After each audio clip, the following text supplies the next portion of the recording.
sexy, spooky bones. Yeah.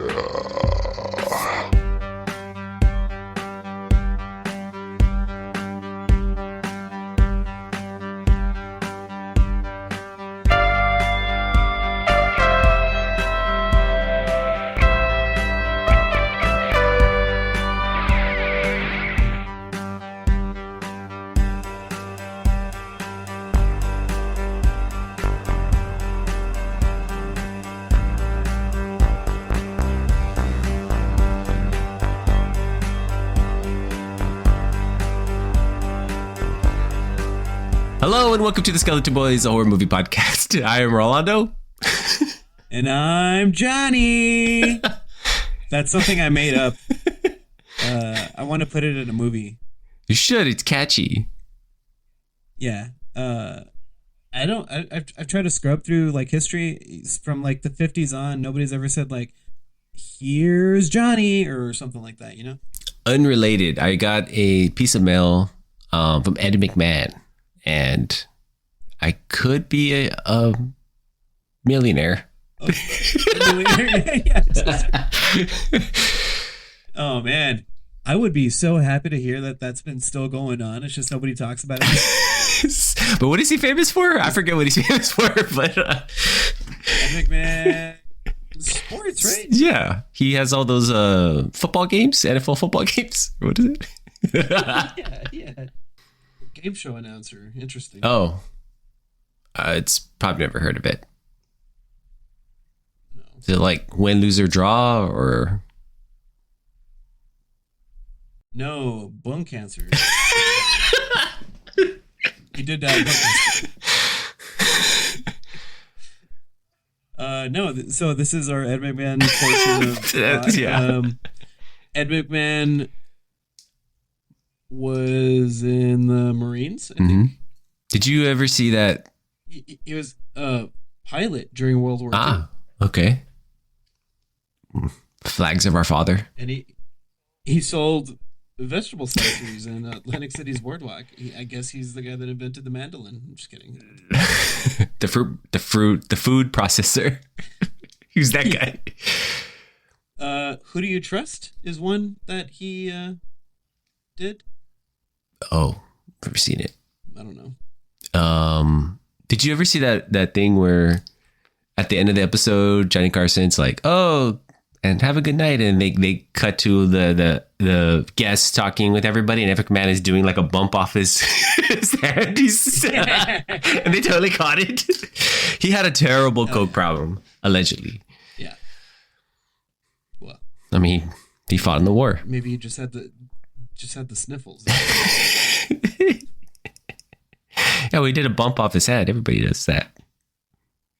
Have the sniff. What are we doing? Yeah. We need to talk about Fatima getting away with murder, literally. But let's welcome everybody to the show, because this week we are reviewing The Substance, and you, John, are gonna give us the plot in 5 words, and then we'll give our first thoughts, deep spoiler analysis. But now we can go back to TV Corner and review season 3, episode 8, Thresholds. Do you want to? I'm gonna go out and just say this really quick. I think I'm officially like I think this show is like completely lost me. This is the episode that broke me. The episode, I gotta say, feels pretty monotonous. Uh-huh. And then like the last 15 minutes, which mind you, like these episodes sometimes are like upwards of like 50 minutes long, right? Mm-hmm. I feel like the last 15 minutes, I'm like, if the show was more like this all the time and not so much filler, I would like the show a lot more. I did not really like this episode whatsoever, and am completely like, I'm usually very like invested, and I know all the stories and stuff, and I did not like any of the turns in this episode. I hated all of them. I thought they were terrible, because it's like you have Victor, who's supposedly trying to get Jasper to talk for like 2 episodes. Supposedly that was going to be important. but it wasn't important at all. It's just say, oh, I just misremembered something. It was actually the kid in white. Who keeps looking older and older. Episode. Yeah. Well, I was gonna ask, like, is he alive in this memory, or is he a ghost also again? That's where the confusion came in. We briefly talked about it before, where I'm thinking the reason Victor's mom didn't survive anything was because she wasn't actually chosen to do these things. But she could also still be chosen. Miranda? Is that her name? Well, something like that. Yes, I don't remember it offhand. They have said it before, but I would have to think that she may, just based on the fact that the drawings and stuff, and that she kind of invented the bottle tree and stuff like that. She put all those bottles with the, you said it earlier, was it faraway trees? Something like that? Faraway trees, yeah. I think. Because it's just that one part of the conversation confused me. Mm-hmm. So if this little kid in white, the one that's kind of leading everybody to figure things out, is talking to this guy and not her, and Victor just had to relay all the information he learned, so she did all these things. Like, are we about to learn that she didn't actually draw all these things either? It was always Victor, or like, you know? Well, that's I think you bring up part of my problem with the show is that, like, there's like no, like, it's just one question after one question, right? Like, I'm still waiting for them to come back around and Boyd catch one of these. Wasn't that supposed to be a big push for this year? Was that he was going to catch one of them? Yeah. Instead, we're, I think, treading water, and we're just like rehashing old things, and they've introduced a new concept, right? Like time travel now. And that's just like, that's a headache now too. That I don't. Yeah, because she, what's her name? Julie, right? Right. What's her name? Yeah, Julie. They just play really fast and loose with like who Martin is, which is the guy that's tied up, right? It's the character's name. Yeah. She supposedly went back in time and was the one. She's the reason Boyd, got out of that canal. Not canal. What do you call it? The well, yeah. I feel like that's one of those things where, like, the writers were so ingrained in their story, like they know that, but the audience doesn't know that. That was not a particularly like memorable moment of the show that needed more explanation. Does that kind of track? I mean, I do remember being, I had a bunch of questions when that happened, because when Boyd climbed out of the well, I was like, who the fuck threw the rope down if this Martin's chained up to the wall? Right. And then when he released Martin from the wall, that's when Martin gave him the squirmy wormies into his blood. Yeah, and he, if I remember correctly, like, Martin knew his wife, but not Boyd. That's weird, right? Like, that doesn't make any sense. So what you're saying is what I've been saying for the past 3 seasons: just kill Donna is the problem. Donna's character's taken a really weird turn for me personally. I know she's like kind of broken, but it's just a hard opposite, like polar opposite of her gaslighting nature. Gaslight. Yeah. Red flag, toxic, gaslighting nature. Kinda, yeah. Like every single time. And she was the one that said, like, hey, you got a miracle. You gotta give birth to this baby. You gotta give birth to this baby. I feel like they are, this show so far, I think what I'm having problems with the show is that they are just trying to add so many layers of story and really kind of over explain like the mythology of the show and what this place is, that they're kind of losing sight of what I think one of the strengths of the show is where they focus on the characters and them trying to survive and exist at this place we're not getting any of those stories anymore. We're getting stuff that's like really, really like heavy mythology, supernatural elements of the show. Like they're leaning into them, which is why like Yes. Donna is not really a part of this season very much. And a lot of her, you know, characters that don't normally deal with these things are not being featured as much. Oh, is that why your new favorite character is that? What's her name? The cop. The that cop, yeah. also doesn't have like. Why does everybody have? Okay, I don't. Hopefully, I'm not going to offend anybody. With this. But this show feels like it's written by. Because it kind of reminds me of the writing of a professor that we had once, who would hear like Mexican names, like, "Oh, that's beautiful. Let's give everybody Mexican names." I'm like, "These are white people, though." You know, like that sort of thing. Right. What's her name? The cop. Acosta.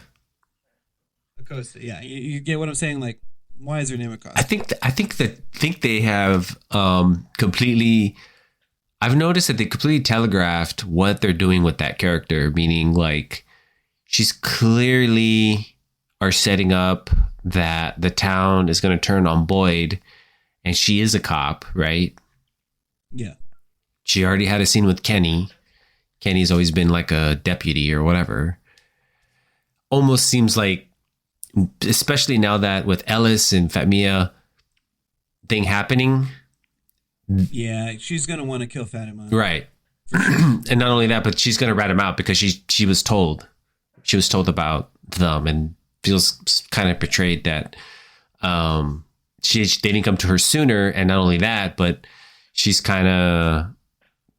mentions that people are turning on Boyd, and Boyd has had several moments where he's kind of like got into arguments with some of the characters. So it's like, yeah, Boyd is probably, I'm assuming by the end of the season, not going to be like solely responsible for this town, which who knows what would happen. You think there's going to be like a third faction? There's going to be just like a mutiny of taking his power away, basically. Yeah. Especially with like, and I think this Ellis and I don't know. I kind of feel like the baby is going to be born this year, but yeah, probably. But whatever that means, that to me is actually the thing that I like the least, because I'm unconvinced about what's the kid's name? Oh my god, blanking on his name. Elgin. I'm completely unconvinced about this turn that he did. Like, why is he so easily been persuaded to help the kimono woman? That I don't understand this turn. It just seems like he's like kidnapping people and he's like draining his blood, and then he's like listening to her. And the assumption is like this is the kimono lady's baby, right? Yes, that's the assumption I would say. Which is so weird that Elgin's like, no, I mean, it's not your baby. I'm like, all right, Elgin. He's all like, your body, my choice. Yeah, clearly he's the Trump stand-in here. Yeah, and like I think they've made a mess of that story, and they've raised stakes for it that don't really seem convincing. Like,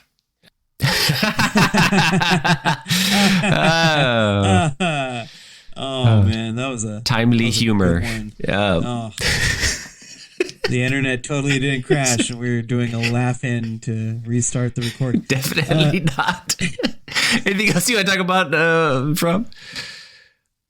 Yeah, I hear you. It's getting a little too convoluted everywhere, so I feel like the stories are getting spread real thin at this point. Like, just end one of them, I feel like. Right, and unless there's going to be like an epic, like, oh, all these things connect, which would probably annoy me more than anything. Yeah, I don't trust that they have. I think we're seeing like probably overarching things they want to tell about the show. Yeah. And there's like things that are happening this season only. Which I think the only thing, thing I'll bring up is the Matthews family, about how there's parallels between Henry and the dad we don't like, Jim. Is it Jim? Jim. Robert Joy's character, right? Robert. No, Jim. The yes. Yes, yeah, and The Matthews family. the Matthews family, yeah. So, yeah, it just seems like they're trying to make that parallel, and looks like Henry has like a drinking problem, which is pretty evident. Jim is kind of being a bad father. Yeah, this is probably one of the more tedious, least interesting one of the group. I just hate that, even though I don't like them, I hate that Jim gets shit on more than Tabitha. Like, they're equally both shitty parents. Right. Right. Like, Tabitha's like, I'm going to save the day, so I'm going to not tell my family. Mm-hmm. Fucking bounce. I'm like, dude, you suck too. They both suck. Yeah. Yeah, I'm not liking the direction. I don't have confidence about these last 2 episodes of the season. What are you feeling? I'm sure we'll get something that'll keep us hooked. Yeah. But I feel like we gotta chalk this up to this show is gonna be a lot like Lost, and don't expect them to get out of this situation any season soon. Again, I'm not taking Lost slander here. I'm a Losty from way back. That's okay if you don't like the show, but the argument I don't like is that, oh, nothing is ever resolved. Everything's keeps being drawn out, which is not true. No. I mean, okay. Did you tell me Lost had 2 seasons and it was over? Huh? That's what I'm trying to say. That I'm saying, like, this show is like leading that trajectory of like we can't expect any of them to get out of this situation anytime soon. I think they're like really planning for like 3 more seasons or something, because they keep introducing more shit. That's what I mean. Like, I feel like I think I brought this up on the previous episode where I didn't like that they're rehashing the shit from last season. Oh. And it's just like, I thought Boyd resolved that and that we were going to spin off and do something different. And it just seems like we're going in circles now because we're literally replaying the same story, and they haven't really added any new wrinkles to it. So it's just a rehash of the same thing. Yeah. Except for, now Elgin weird turn. He's bad. Yeah, like that makes literally no sense that his character would have that sort of dramatic twist where he's like kidnapping other characters now and completely on the side of the kimono woman. That makes no sense whatsoever. He's been terrified of this thing for like 2 seasons. Why is he trusting it now? What power does it have? And does any of this really tie back to the Martin thing and what they did with last season?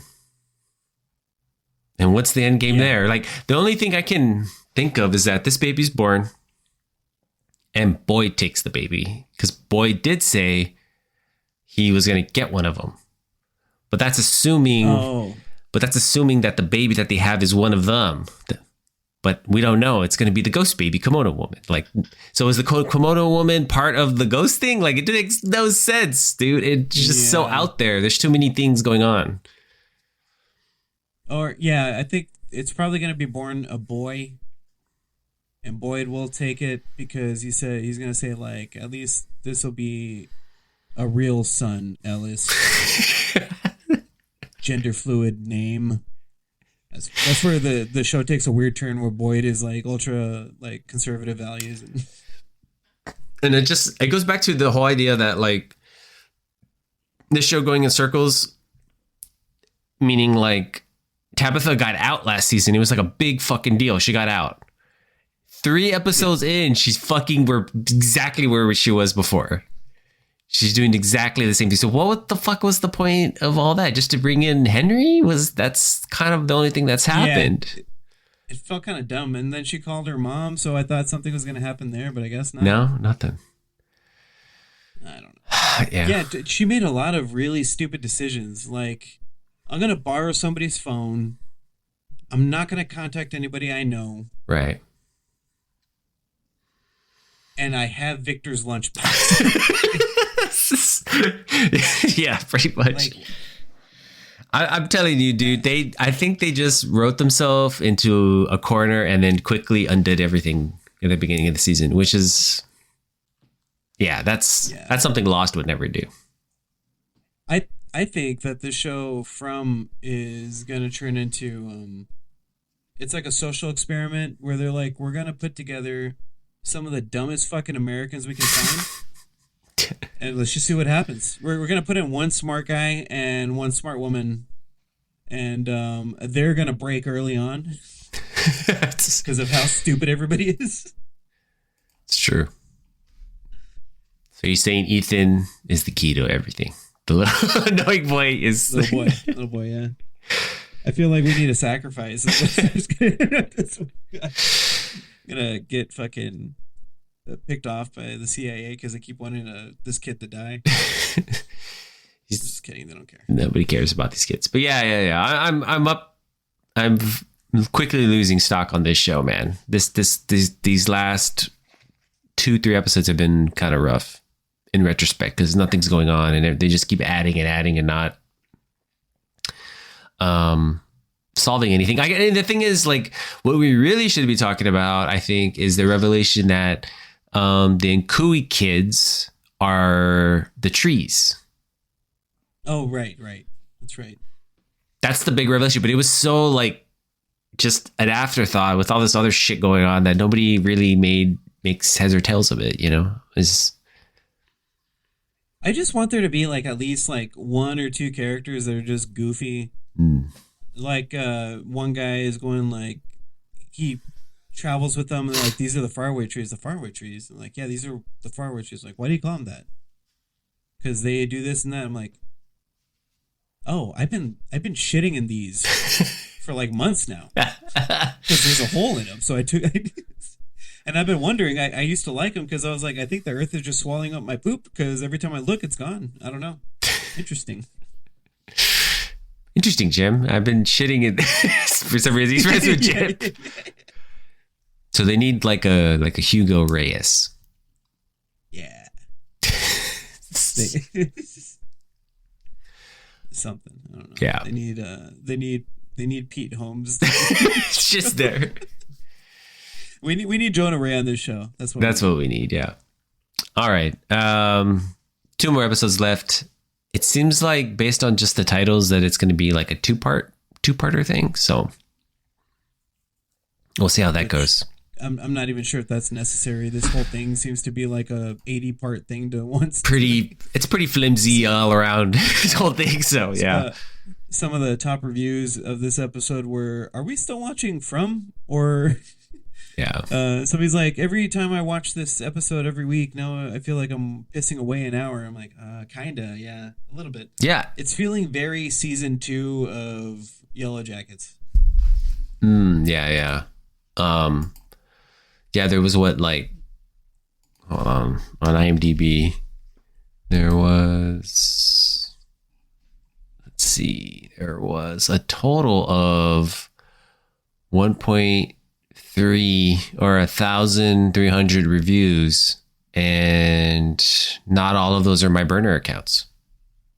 Oh shit. So I made that joke earlier. I'm making it again. So because we know the joke is the other half are my burner. There you go. Yeah, we don't like uneven numbers. So 1,300 or that. And in unrelated news that nobody at home can see, I took a different little profile picture for my thing. If you can look at it real quick.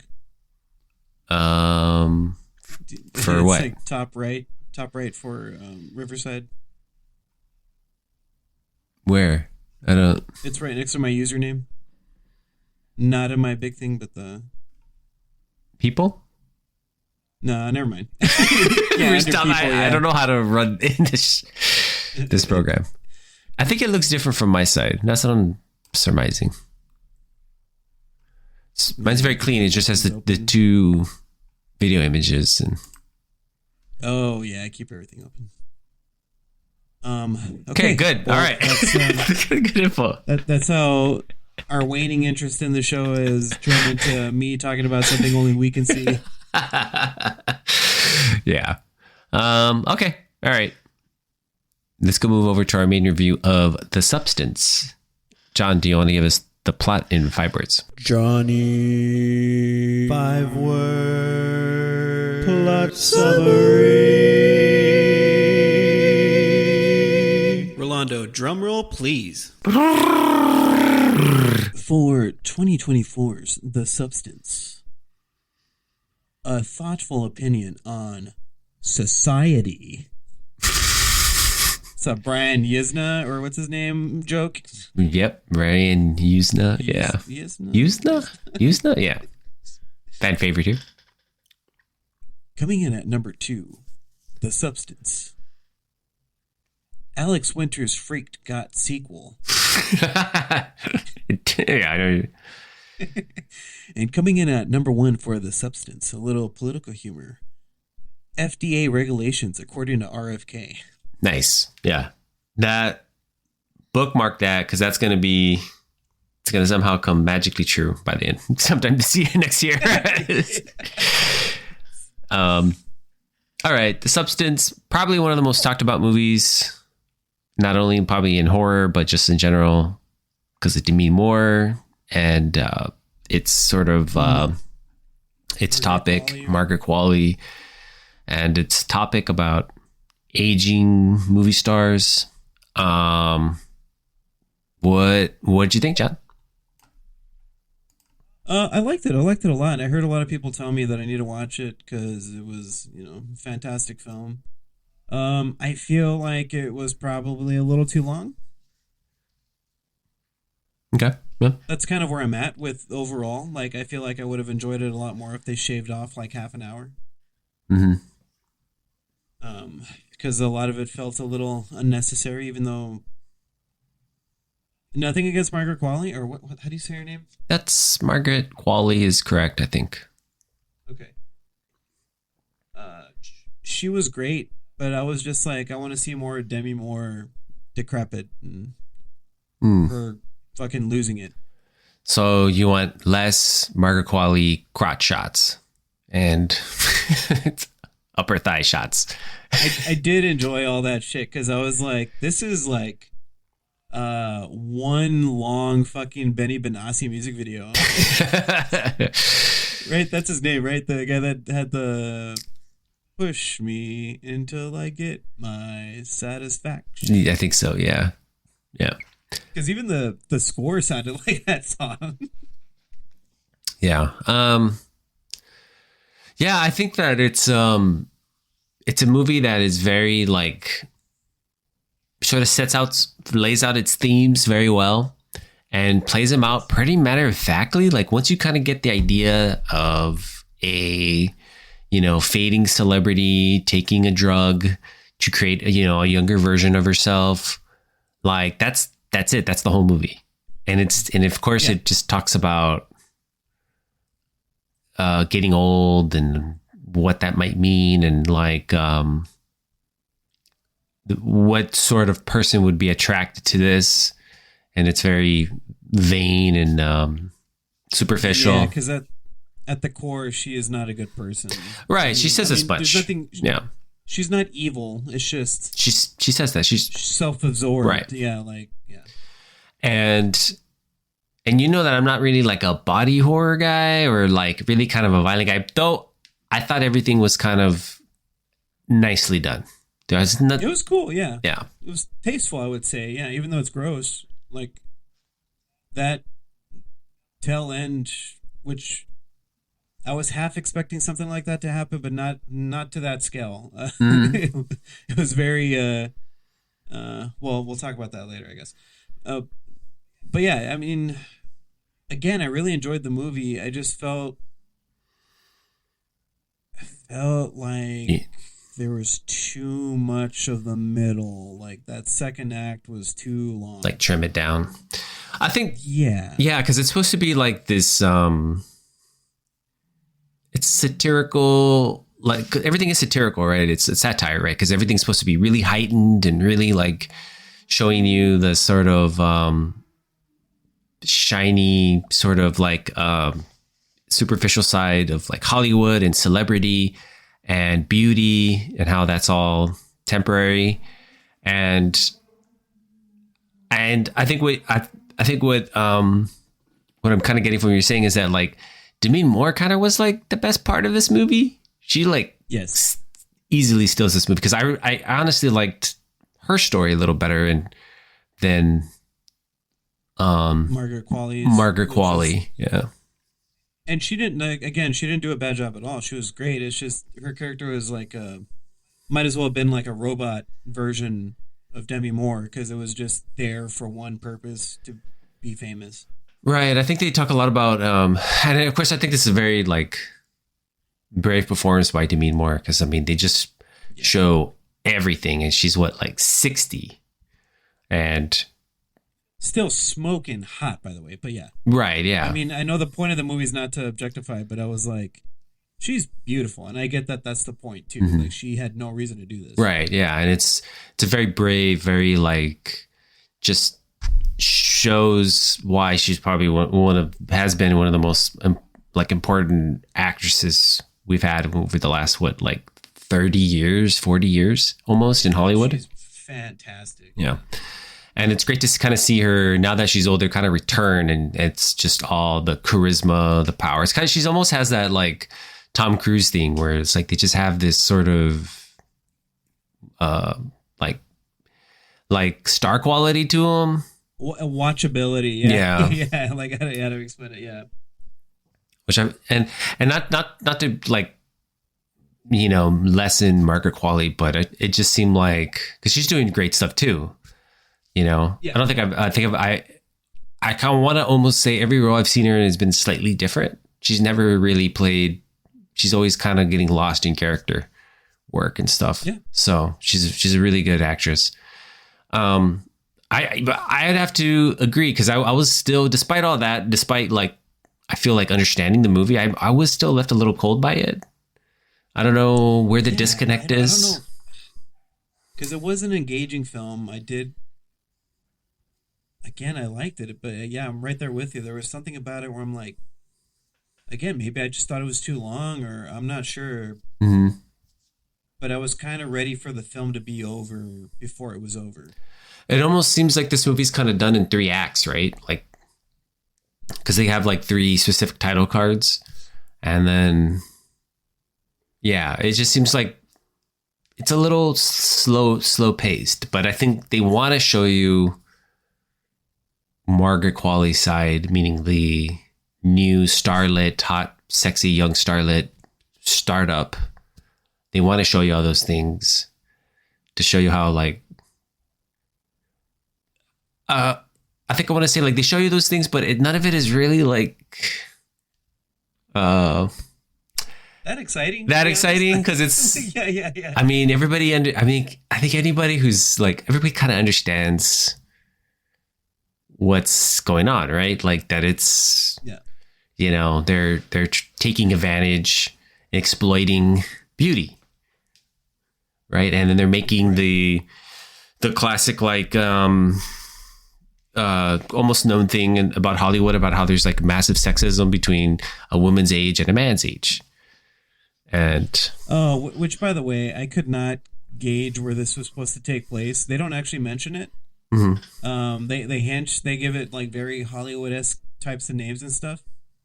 But the movie lost me when there's like a long shot of Demi Moore's character's name is Elizabeth Sparkle. Mm-hmm. And she gets like a Walk of Fame star sort of deal, kind of. Mm-hmm. And then like how over the years she's just becoming lost.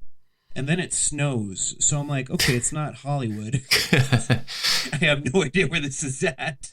Well, I also feel like the idea that she was like some sort of fitness instructor was kind of lost. That's not very relatable.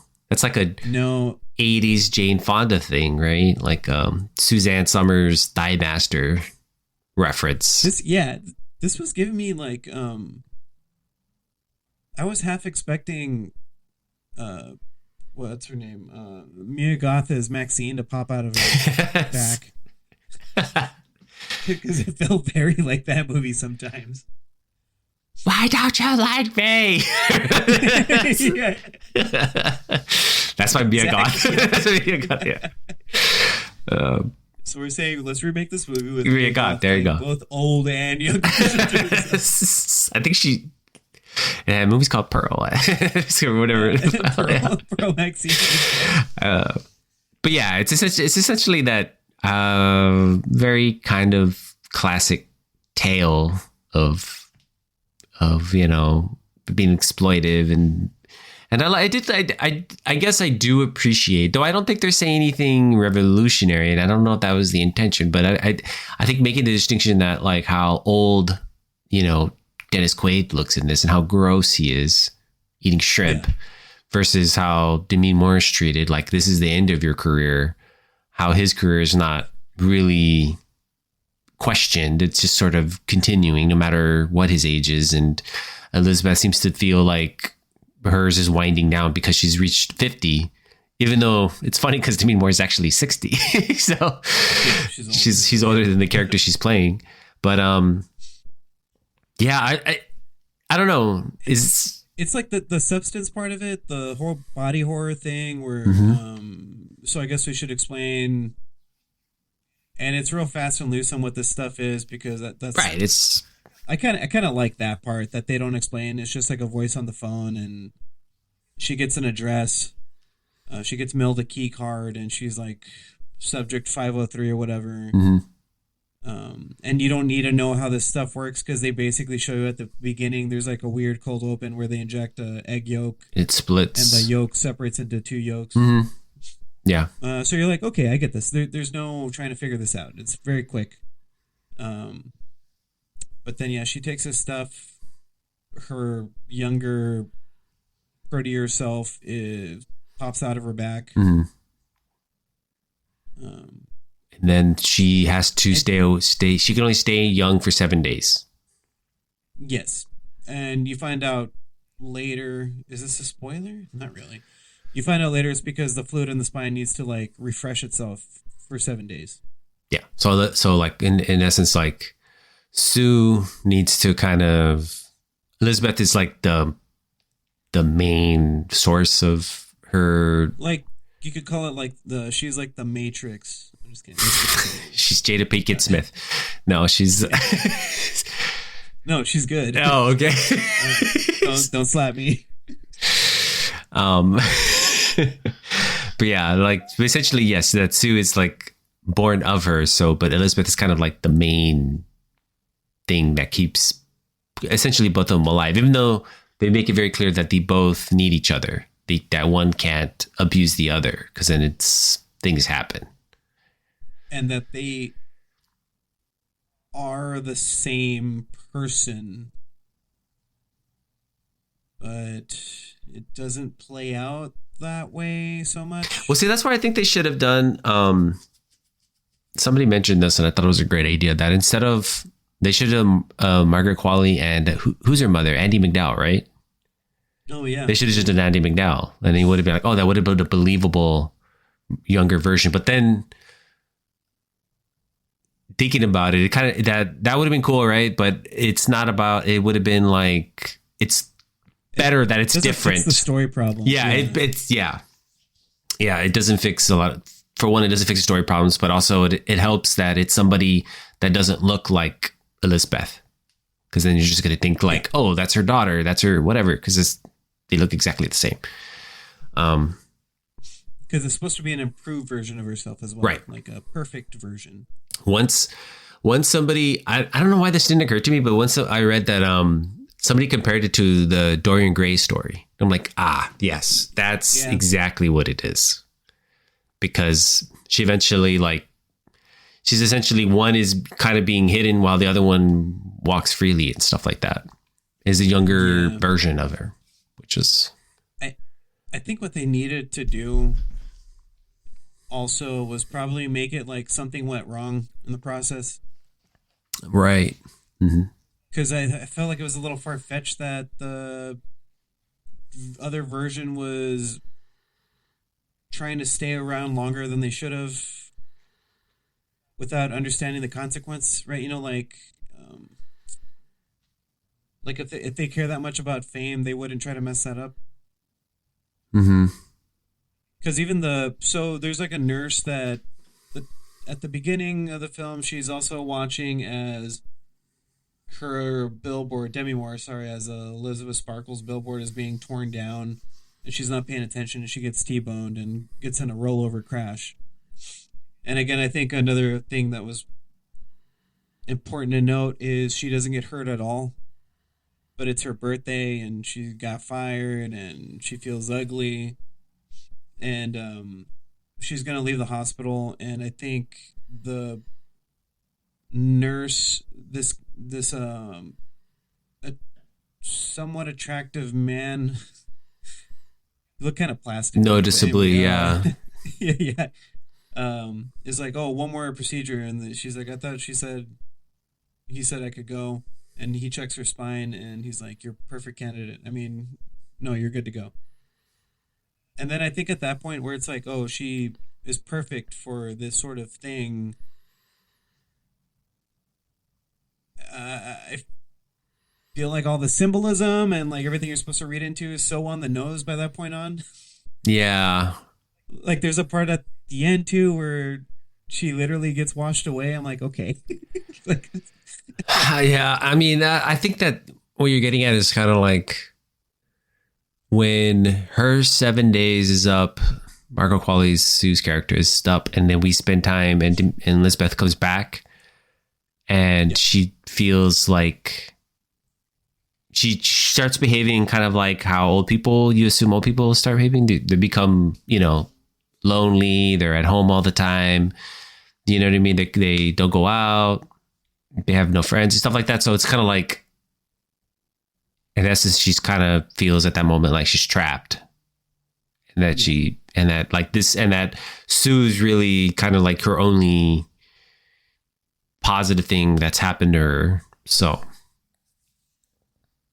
oh, which I mean, there is that sad part where like she runs into some. Oh yeah. This guy recognizes her, and he's like, "We had 10th grade together. I mean, we're older now. You're so fantastic." And he's not a traditionally attractive guy, right? Like he's normal, balding. He's got a comb over, and he's like, "Oh, we should go like catch up, get a drink, we're reconnected." And she's like, "Oh, I don't know." He's like, "I'm sorry. I don't know why I said that." Like he was being very sincere about the whole thing. Mm-hmm.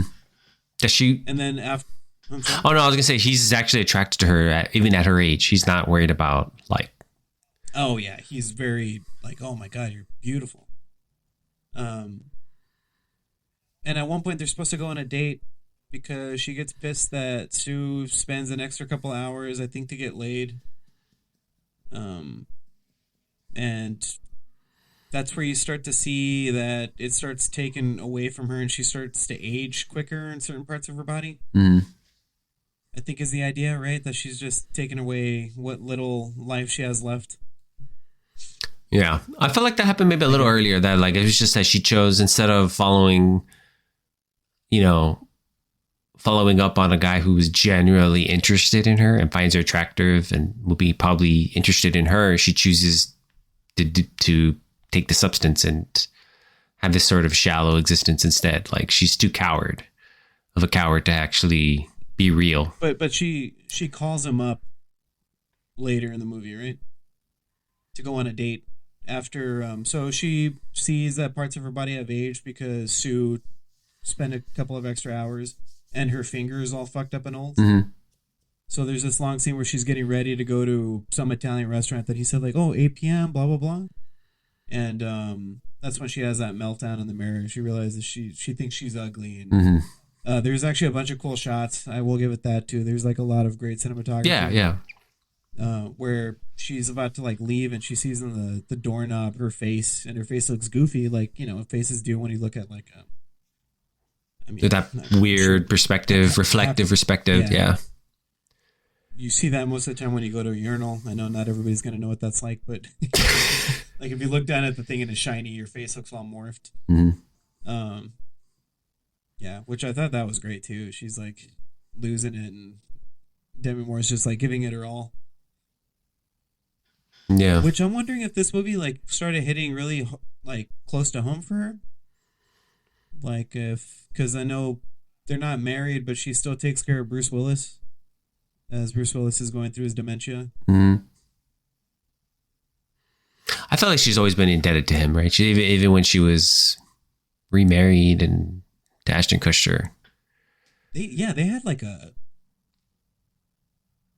very healthy relationship. I felt like At least publicly. I don't know. Yeah. Because even like in the private paparazzi photos, they'd see like Bruce Willis would hang out with Demi and his kids with Ashton Kutcher, and it wasn't a big deal. Mm-hmm. Well, that's good. I mean, because probably for his daughters, I'm assuming they. Yeah, Rumor and the other one. Spoiler, or I don't know what her name is. But yeah, all right. Also, what very small cast. It ended up being pretty. Yeah, as far as important characters, yeah, it was mainly the majority of the movies just Demi Moore and Margaret Qualley. So. And the production, does like the art aspect of the movie, I thought was fucking pretty fantastic. Like really cool stuff. Very long hallways, which are clearly set pieces. But yeah, well, I mean, a lot of it's like aesthetically like Kubrick inspired, obviously, right? Just The Shining. I also want to say like Refn, what's his name? Remember sure. Drive and I would say that. Demon. Mm-hmm. Yeah, there's a little bit of that there. Over stylized. Benny Benassi music videos. Yeah. Sure. I mean, it definitely pulls from a lot of other movies. Its influences. Yeah. So. I mean, the end is Carrie. Yeah. Mm-hmm. And The Fly. The Fly. And Freaked. And Freaked. More importantly, Alex Winter's Freaked. All right. I know, yeah. And quite obvious, there's like a heavy society. Influence as well, yeah. I feel like every time we saw a shot of a butt, which there's a lot, it reminded me of like, I'm just waiting for a face to be there. Yeah, if you're uncomfortable looking at butts, then this is not the movie for you. Yeah, there's a lot of butts, yeah. All right, do you want to go into spoilers? Wait! No, stop talking, guys. Stop the podcast. Please stop the podcast. Because we're about to go into spoilers. Elizabeth Sparkle is sued. Like the beginning movie. No, like I love the idea that at the beginning of the movie that they show as a metaphor, right? That she gets her star and then she gets it through time and through weather and whatever. You kind of see that that's kind of a metaphor for her career, that she's now closer to the end because there's like cracks in it and everything. And I liked as a visual image or whatever that they return to it at the end of this movie after, Sue has taken advantage and has stayed in the body for months after taking so much of her whatever thing that to refill her from Lisbeth, which ages her. We learned from one scene that I think she stays, like you said, like a little bit longer, and it kind of the consequences are on Lisbeth, not really Sue yet. And so she ends up saying like, well, I want to stay in this body for now. And she ends up staying for months and months and completely like 3 months. Yeah. 3 months. And that leads to like the scene everyone talks about. Oh, this is like the most gonzo scene. I can't believe it. This is the greatest fucking thing I ever seen. I was like, no, it's okay. It's pretty cool, but it's cool, but it was giving me fucking oh my god, what's her name? Angelica Houston in right. There is a point where Elizabeth does, before any of that returns, and she strikingly looks like Angelica Houston from Witches. Yes. With the bald head and like the clearly like prosthetic makeup and hunch and all these like deformities and yeah. I did like the droopy titties were the droopy titties, which play a big significance in this movie, especially when they go turn into that weird like formation or whatever. But now that you bring that up, which I mean I was aware but I didn't connect. A lot of the dialogue focuses on like oh, women's tits and blah blah blah. Like, oh, too bad her. What do you say? Her boobs weren't on her face for this other actress that was Right. auditioning for something. Mm-hmm. Too, And we do see boobs, but gee golly, there is a lot of shots of butts, just butts all over the place. yeah. There's like one shot where it's like, so yeah, every 7 days they have to switch back, and at this point, this is, Sue had run out of the spinal fluid, and calls the thing, and they're like, "Oh, you need a refresh. That's why you're supposed to like switch every 7 days." She's like, "Oh no." So in desperation to not die, she runs and switches back to her old body. Mm-hmm. And there's like a shot of like showing her like prosthetic decrepit butt, and then it switches to like this guy that Sue's sleeping with and his like hairy butt. And I was like, what is the symbolism here? Like, just showing butts all over the place. Well, yeah. Well, Tina Belcher directed it, so That I would watch over and over again. she has a butt bank where she remembers all of these things. Yeah, but yeah. Where were so? Yeah.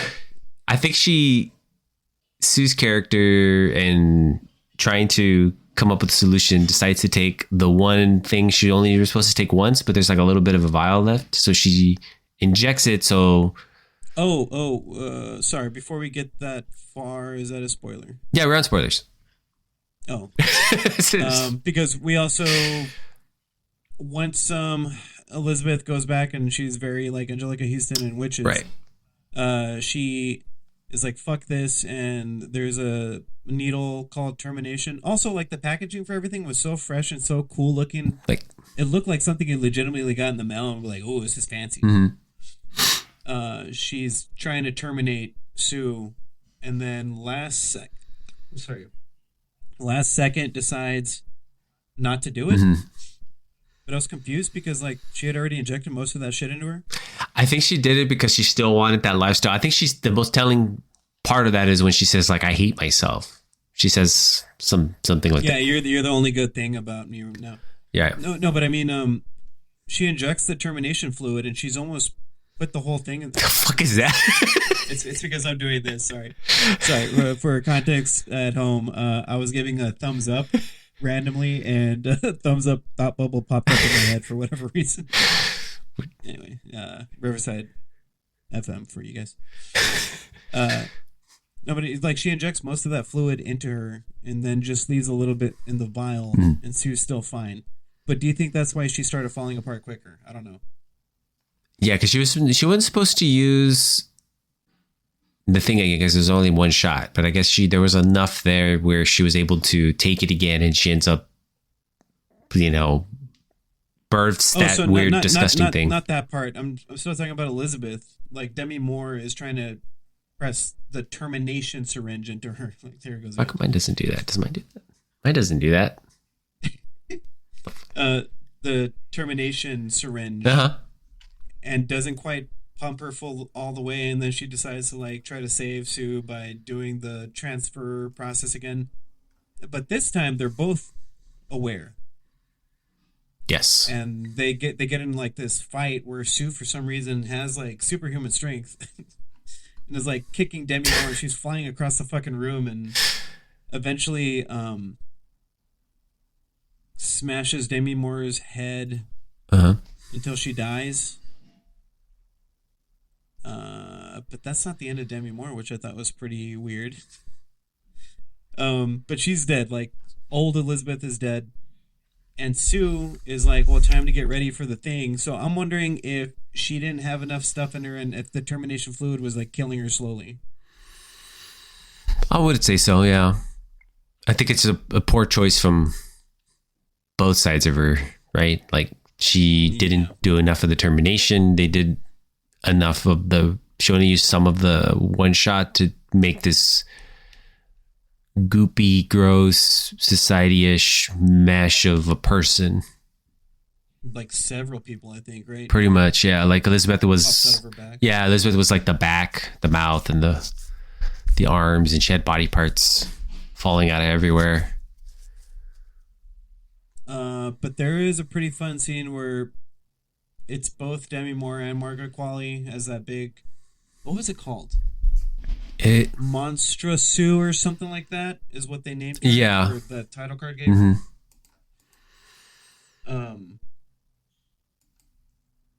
And she's like getting ready for this New Year's Eve thing that she's supposed to be hosting. Mm-hmm. And I thought that was fun. Like she's like putting on earrings, but like this new version is also so self-absorbed that it doesn't realize that it's a monster, right? Mm-hmm. And is like trying to put on makeup, trying to curl her hair, but the hair just falls right off, and she just looks at it confused. And then she goes to this very large old photo of Demi Moore, smashes it open and cuts out the head, which would be about the same size as her head, and tries to super glue it on her face. Yeah. And then the thing that trips me out is like she goes back to the studio, knocks on the door, and some guy answers it and goes like, "Oh, good, there you are. We've been waiting for you." And it's like, how do you not notice this? Yeah. This has got a fucking arm hanging off the back of their back, like. Yeah. I'm gonna check that one instance of like that not happening, that she imagined it, because then she's immediately. That makes sense. Yeah, because then the next scene I think is when they like she imagines that they're all looking for her or some shit, right? Yes. And then she ends up going on stage and saying something. I forget what the purpose of the whole thing. It's like some New Year's Eve party or something. Yes, it's for like New Year's Eve, dropping the ball, like type of thing. Or was it Christmas? I don't remember. It's one or the other. No, it was New Year's Eve. I think it was a play on like whenever you watch Times Square dropping the ball, or Gotcha. Yeah. Casey Kasem back in the day. There's a lot of like very 80s, 90s reference influences in this movie. Yeah. And she ends up revealing herself to this crowd full of lookers, and just like, what happens? Like a boob falls out of her arm or something? Well, yeah, the Demi Moore picture mask that she put on her face falls off, and they're like, "Oh, she's a monster." And then out of like her shoulder, she gives birth to a boob. Yeah. Like it comes out of her like she's giving birth to a boob, and it flops on the ground, and everybody starts screaming. Pretty much. Yeah. And then the thing that like really threw me was people's reaction immediately was to start attacking her. Yeah. Just like started like what happens, like her hand gets chopped off, like she's falling apart too. Mm-hmm. Becoming, but I think it really starts with one guy swings, like people keep hitting her, and then one guy swings a microphone stand and it hits her head, and her head explodes. mm-hmm. But then all that happens is like another weirder head starts growing out of the neck, and she's trying to grab something. How does she kill that guy? She kills the guy somehow. I don't remember, but like her hand gets chopped off, and then she just starts like gore concert style spraying blood at everybody. Mm-hmm.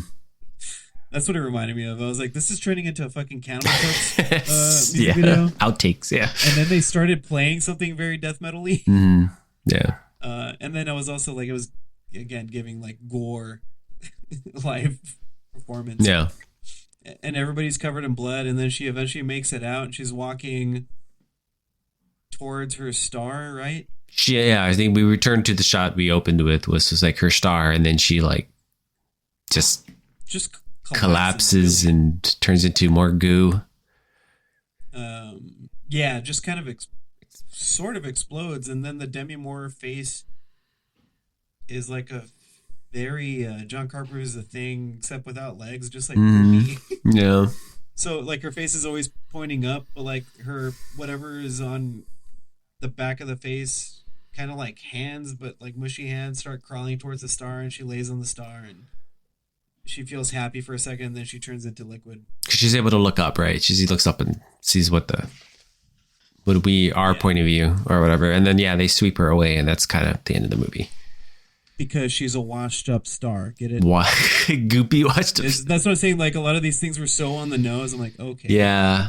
I mean, I liked that callback from the beginning of the movie. I thought it was there, but there is a lot of like like you said, on the nose references, or not references, but like, allusions to it, references and stuff like that to it. So, and I think maybe if, and I know I say this about a lot of movies, maybe if Maxine hadn't come out this year, because there's a lot of similarities when it comes to like what people want in Hollywood, what's important in Hollywood, blah, blah, blah, blah.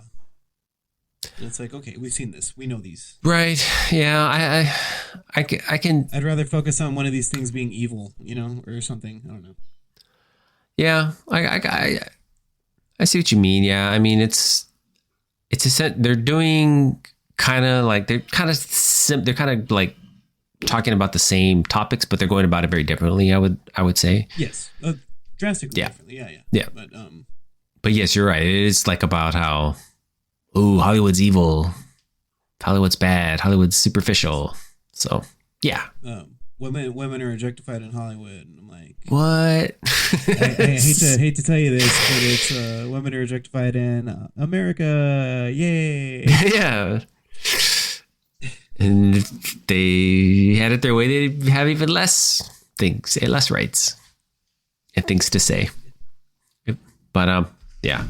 Okay. Do you have any other thoughts before you rate it? No. I do think the movie's still worth a watch. I think that's probably the thing that I'm most surprised by is I should have liked this more, but I thought it was good. Sorry, Matt, too. Yeah. I thought it was fine. It's good. Well, I would recommend this, sure. Yeah. I wouldn't tell anybody not to watch it. Yeah. Maybe if it was shorter, I'd be like, no, it's a pretty fucking amazing movie. I don't know. Maybe it's suffering from pacing issues. I don't know. I think that's a good call. Yeah. Cause since watching the movie, I've been a little like, yeah, that was okay. But it very well could be its runtime, its indulgent nature of the movie and its topic and stuff. It was good. Not particularly anything inventive, though. Nothing we haven't seen. Which is unfortunate. Right. And it sucks also because the topic, I do want maybe a better take on the topic because I do like, I think it's a good idea. Right. I agree with that. Yeah. It just wasn't done as inventively as you would think or hope for, considering the subject matter or like what the overall horror aspect of the movie is. I feel like they barely touched upon the topics that they present in the movie. Yeah. Right. Like, it's kind of like what you're saying. Like, I wish there would have been a little bit more. Would you mean more? Just more, because it seems like a lot of the topics they were taking, they approached them all very kind of like surface level. Because they just kind of wanted to get to like the more outrageous body horror moments of the movie. Yeah, like maybe what they should have done is like have a movie about Demi Moore, like a younger version of herself trying to become a famous actress and it doesn't work out. And then her as an older person and takes the substance, and then the duplicate kills her and then goes to Hollywood to try to make it as an actress. And then there's like a serial killer on the loose and you find out that it's her father. Spoilers. Oh shit. Anyway, for people at home, I've become a big Mia Goth fan and I'm just a fan of the X Maxine Pearl trilogy. Not me.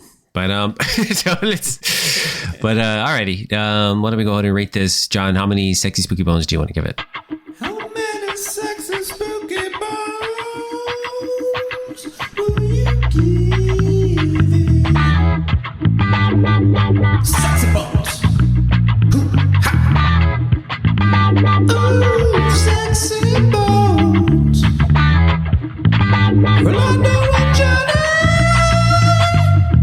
Show us your sexy spooky bones. No, wait, don't do that. Just rate the movie. I'm going to give The Substance 6 sexy spooky bones. That's more or less where I was. I would say I'd give it a 7. I did enjoy it. And I think there is, there's something. I just didn't. It's just, I don't know. I mean, I might rewatch it with somebody, but I don't think I'll go past 2 watches. I don't know. Right. Yeah. Okay. I can see myself already going like, oh, I know what's going to happen. Let's just get to that part. Okay. All right, guys, gals, non-binary pals, thank you for listening. And as always, stay spooky.